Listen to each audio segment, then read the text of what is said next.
Hey folks, I am Kevin Ioli. Welcome to Yahoo Sports, and my guest right now, one of the greats in the world. Is he surpassing George St. Pierre as the greatest welterweight of all time? We will find out. It's the UFC welterweight champion Kamaru Usman on April 24th in Jacksonville, Florida. The first event with fans, I should mention. He is in the main event defending his title once again against Jorge Masvidal. Kamaru, how are you, my friend? I'm excellent, Kevin. Thanks for that introduction. It's always great to talk to you. You 17 fight winning streak, 13 wins in a row in the UFC, 3 title defenses, 4-0 in championship fights in the UFC. I think all your title defenses, if I'm not mistaken, have been people ranked in the top 5, including Colby Covington 1 and Gilbert Burns number 2. Do you think you have an argument? Is Ali Abdelaziz right what he's saying, that you are the greatest welterweight of all time at this moment? It's something that I'm not dwelling on right now because I'm still in the mix and I'm still doing my thing. So I try not to even really focus on that. But I think it's something that I heard George St. Pierre. I saw a clip of him doing an interview where I think this is where him and I are similar in a sense. Is the fact that we are brutally honest with ourselves. At least I think so. I'm extremely honest with myself, and I'm very rational to where I understand that fighters of today are better than fighters of the past, and fighters of the future will be better than fighters of the present. And I'm honest, and I understand that point. So it's tough to say, you know, who is the best, but if you really think about it, George St. Pierre had a title shot at 4 fights in the UFC. Right. So everything after that really was just a title defense.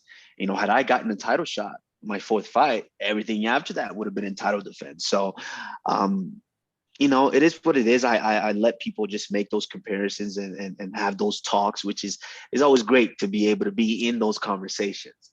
You know, but I'm just focused on the task at hand. And so when I'm said and done with this sport, I want to look back and have my daughter make fun of me for, you know, all the great things that I did. A lot of people will be praising you, not making fun of you. You know, you're fighting Masvidal again. You defeated him on Fight Island in a pretty comprehensive fashion.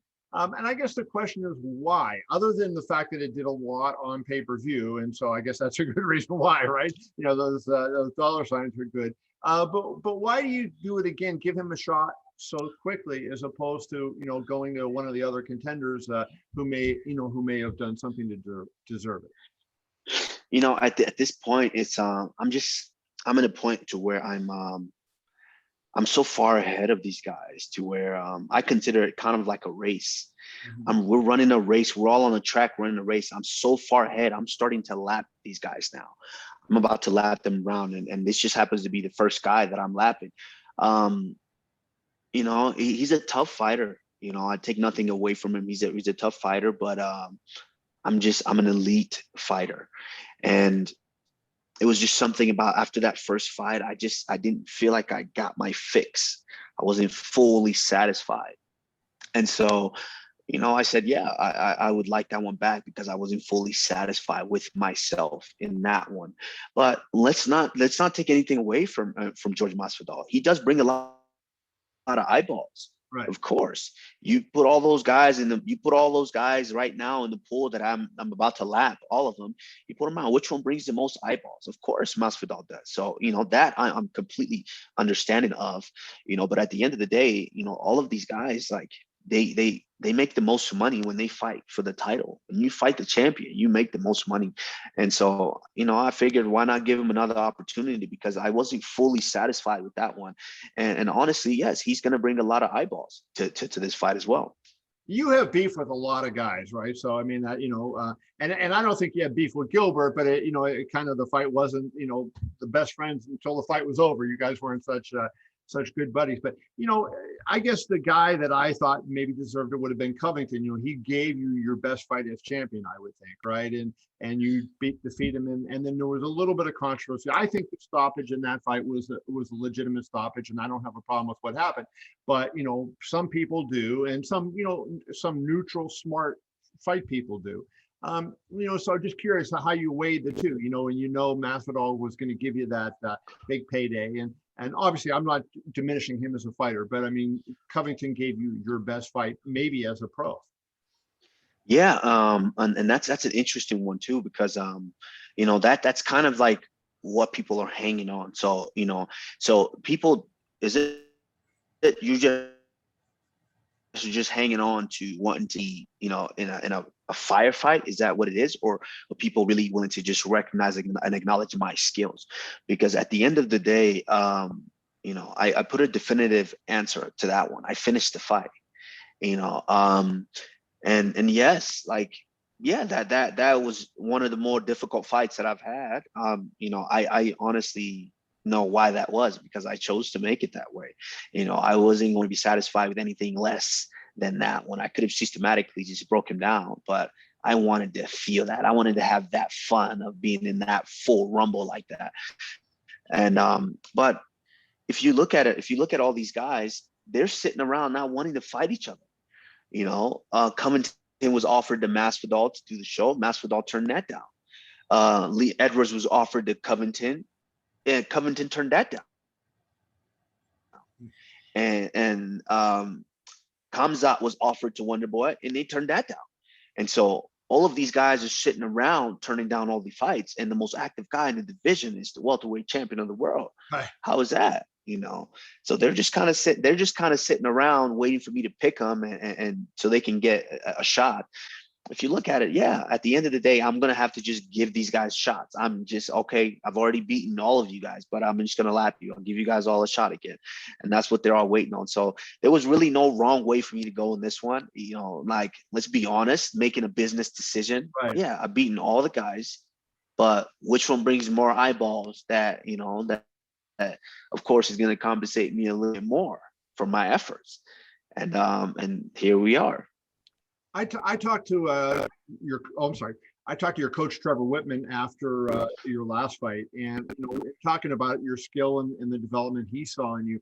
He said that he thought you were still on an upward trajectory, and it's kind of scary to think that if you're in 17 fight winning streak that you're still getting better. A, do you agree with that? And B, if you do think you can get better, where are the areas in your game where you think you can add? Yeah, he's absolutely right.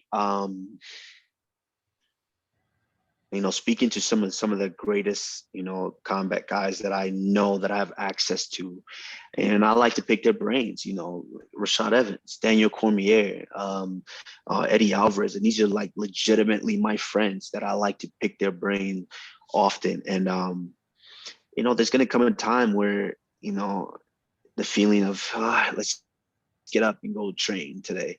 It's gonna feel like a weight. It's gonna be heavy. It's heavier and heavier. And I'm still at the point where I'm getting there now. I'm still getting up, and yeah, I know Trevor's gonna kill me today with these workouts, but I'm excited. Let's go do it. I'm still feeling that, and I'm still picking things up. And it's just something that's different from my previous camp that I was at. It's just that personal attention to be able to grow those little areas, because when you're at the top, it's not a lot of room for error. It's not a big margin. And so being able to tighten those little things that can make a big difference. I'm a stingy fighter already in general. And now being able to fine tune some of those things that I might have been overlooking, it's starting to break things open right now, to where now I'm having fun in these fights. And I look forward to going out there April 24th and having more fun in that fight. Does it mean anything to you? You're now ranked number 2 by UFC pound for pound. I had you after the last fight ranked number 2 pound for pound on our list. I know it's a mythical thing that we can't prove, right? You against John Jones is never going to happen. But does it mean something to you to have those kind of accolades? And do you have a goal, like Khabib had a goal to be number 1? Do you have that kind of goal? Does it, does the affirmation, I guess, from other people that you're the best, carry weight with you? I mean, as far as the affirmation from others, it doesn't necessarily carry weight with me, but yes, I do have a goal, and my goal is to be the best pound for pound fighter in the world. And I truly believe that I am the best pound for pound fighter active right now in the world. If you look at overall cumulative work, absolutely, it's tough to deny that from John Jones. I mean, what this man has done has been incredible. But if you look at the recent body of work, and you're talking about right now, you know, with Khabib out of the picture, I think I am the best pound for pound fighter on the planet right now. And you know, and yeah, I aim to go out there and prove that each and every time that I step in the octagon right now, because I just think the way my mind works and the way that I approach these fights, I just think it's these guys don't understand. And it's with me and knowing how I work. When I got around someone like Khabib, that's when I really realized, oh, wow, okay, that guy thinks just like me. He might be even crazier than I am, you know, with the way that we approach this. And so, yeah, as far as that, I think right now I am the pound for pound fighter in the world. You know, did you get a chance to train with Khabib? Like I thought Khabib was just phenomenal for what he could do. Did you ever get a chance to train with him? And if so, like, did you ever project, hey, what would it be like to actually be in a fight with this guy? No, I haven't gotten it. We've trained the same training session, but me and him haven't, you know, physically got the chance to go at each other. But we were able to help some of the guys in sparring a couple of weeks ago while we were in Vegas. His little brother was training that fought in Bellator, phenomenal striker. And his cousin, of course, Manu, was also that fought in the UFC, was also training. So I got a chance to kind of help them out a little bit. But no, I don't. It's kind of tough to say, but I don't size him up. He's not one of those guys who I'm around and then you start sizing each other up. Right. I don't do that with him. It's just a feeling that I get around him. I like his energy. To where we don't have to do that, you know, and we're blessed to be in the position and the situation to where we don't have to do that. Well, if it ever somehow comes about, just do me a favor. Send location. Send location. I would send location. But yeah, we know we haven't really been in that part where I'm like, oh, I wonder how that would go. But nah. I just like him. I like his energy. I like him as a person, as a human, and I think we're going to be really, really, really good friends. You know, when we're older than we are now. A couple more things, and I'll let you roll, champ. I was looking for you after Francis Ngannou won the title. I wanted to talk to you. What did that mean for you? You know, your friend becomes a heavyweight champion by knocking out. Stipe Miocic, you know, greatest consensus heavyweight of all time going into that fight. What did that mean to you to see Francis win the title? I just got goosebumps again. It was extremely motivating for me. I don't think these guys realize how much they motivate me. You know, Francis and Israel, you know, and Saadiq and these younger guys, Razak, who's fighting next week, and these guys. I don't think they realize how much they motivate me. I'm that kind of guy to where I can look at certain things and find motivation out of it. And having Francis go out there and fulfill that, and knowing his story, knowing what he's been through in life, I mean, it's incredible. And it's something that even myself, I breaking news to you, but I was on a flight back and I was looking at just kind of some of my videos and things like that I had taken all through the week and then on Instagram and as well, and hearing what this man has been through and where he's come from to get to where he is. I was on a flight and I, you know, tears were rolling down the side of my eyes because I was just so motivated and just so happy for him. You know, of course, if some, you know, the lady sitting next to me in first class, so I, you know, I kind of play it off and just wipe it off like nothing's going on. But it means a tremendous amount to me for him to be able to be there and witness him achieve that goal. That was special. Such a humble guy, yeah. You know, and you referenced my next question, Saadiq Youssef last week. You know, really, you know, had a chance to do something big in that fight with Arnold Allen. You know, he obviously two of the best fighters in that weight class, best young fighters. Do you think Saadiq has a chance to kind of still get back to the top and join you guys as this African army that's taken over the UFC? Yeah, absolutely. And that's one thing that I see from him just from the outside. And I need to have a conversation. I've just been crazy busy this whole week. I've been meaning to call him and have a conversation with him. Um, One, I don't want him to ever really feel pressure that he has to join us, or pressure of that in any way. But I see him, his ability, and even his mind. I see he's so talented, and he's so good. I think, I absolutely believe that he does have what it takes to potentially be champion in that division one day.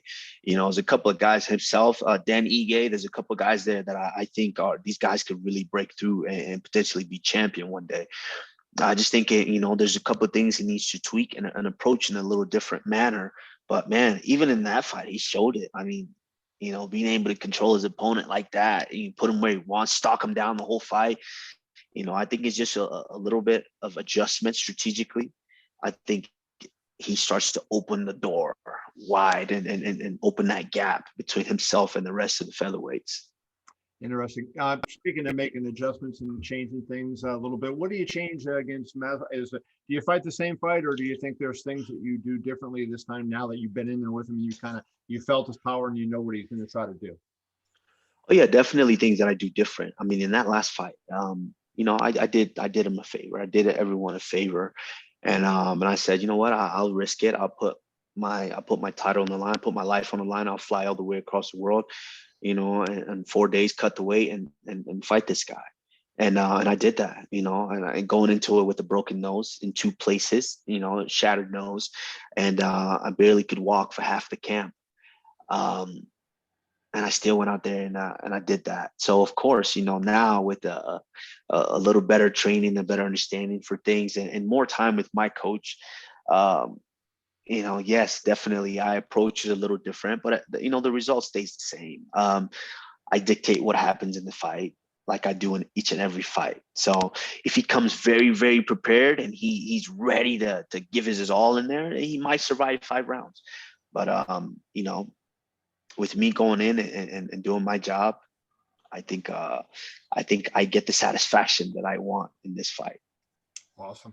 That is the champ, Kamaru Usman, main event UFC 261 on April 24th in Jacksonville with fans. So you're going to have the fans back. With fans, with fans and my family. So it's going to be incredible to have that, to share this moment with them again, as opposed to them just being at home and watching on TV. Yeah, you referenced Papa Usman after the last one, so glad he's going to be there to get a chance to see you. Kamaru, always great to talk to you. The best to you. Good luck next week. Thank you, Kevin. I appreciate you. Be well, brother.